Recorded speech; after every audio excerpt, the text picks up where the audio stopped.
পাকশালাতে আপনাদের সবাইকে স্বাগত।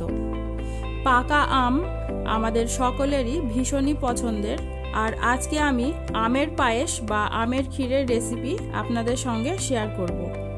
গোবিন্দভোগ চাল দিয়ে আমের পায়েস বানাবো। ভীষণই সহজ একটি রেসিপি। তাহলে চলুন বন্ধুরা, শুরু করা যাক আমার আজকের ভিডিওটি। ক্ষীর বানাবার জন্য 1 মুঠো গোবিন্দভোগ চাল নিয়েছি।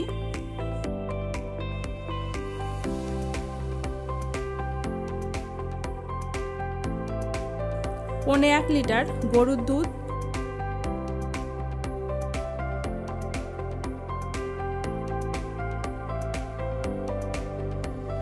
একটি মিডিয়াম সাইজের পাকা আম ব্যবহার করব। গ্যাস অন করে দুধ জাল হতে বসিয়ে দিচ্ছি। গরুর দুধ যদি পাওয়া না যায় তাহলে আমুল দুধ ব্যবহার করেও পায়েস বানানো যায়। এদিকে দুধ গরম হতে হতে গোবিন্দভোগ চালটাকে মিক্সিতে আধ ভাঙা করে নিয়েছি। আমি শুকনো চালটাই আধ ভাঙা করে নিয়েছি। দুধ ফুটে উঠেছে, এখন চাল দিয়ে দিচ্ছি।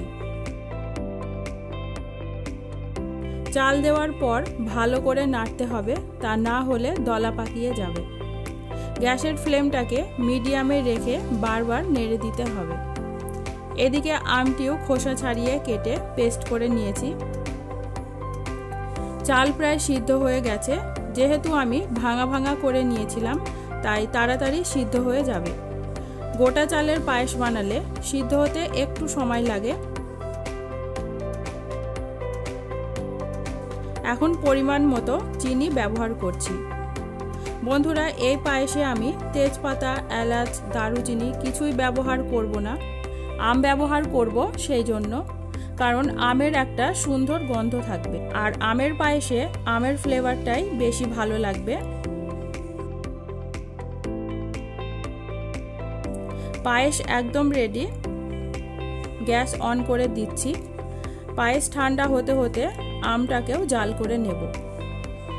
একটি প্যানে আমের পেস্ট ঢেলে নিচ্ছি। দিচ্ছি 2 টেবিল চামচ চিনি। এখন মিডিয়াম ফ্লেমে আম জাল করে নেব। বেশিক্ষণ জাল দেওয়ার কোনো দরকার নেই, চিনিটা গলে গেলেই হবে। আর আমের পায়েস বানাবার জন্য অবশ্যই একটু মিষ্টি আম ব্যবহার করবেন, টক আম একদমই নয়।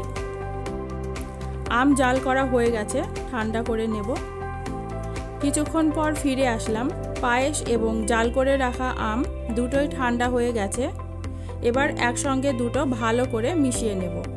বন্ধুরা, আমের পায়েস বানানোর জন্য আম এবং পায়েস দুটোই একটু ঠান্ডা করে মেশাতে হবে, তা না হলে দুধ কেটে যাবে।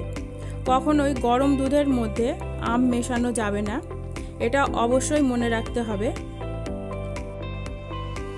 আমার আমের পায়েস একদম রেডি। সার্ভ করবার জন্য একটি বাটিতে ঢেলে নিয়ে 6 থেকে 7টি কাজু ভাঙা ভাঙা করে নিয়েছি। উপর দিয়ে একটু ছড়িয়ে দেব। কাজু ছাড়াও আমন্ড, পেস্তা, কিশমিশ ব্যবহার করতে পারেন, যার যেটা খেতে পছন্দ। বন্ধুরা, আমার গোবিন্দভোগ চাল দিয়ে আমের পায়েস একদম রেডি। আজকের রেসিপিটি কেমন লাগলো অবশ্যই জানাবেন। ভালো লাগলে আমার চ্যানেলটিকে সাবস্ক্রাইব করে নেবেন। আজকের মতো এই পর্যন্তই। আবারও ফিরে আসবো নতুন রেসিপি নিয়ে। আপনারা সকলেই খুব ভালো থাকবেন। ধন্যবাদ।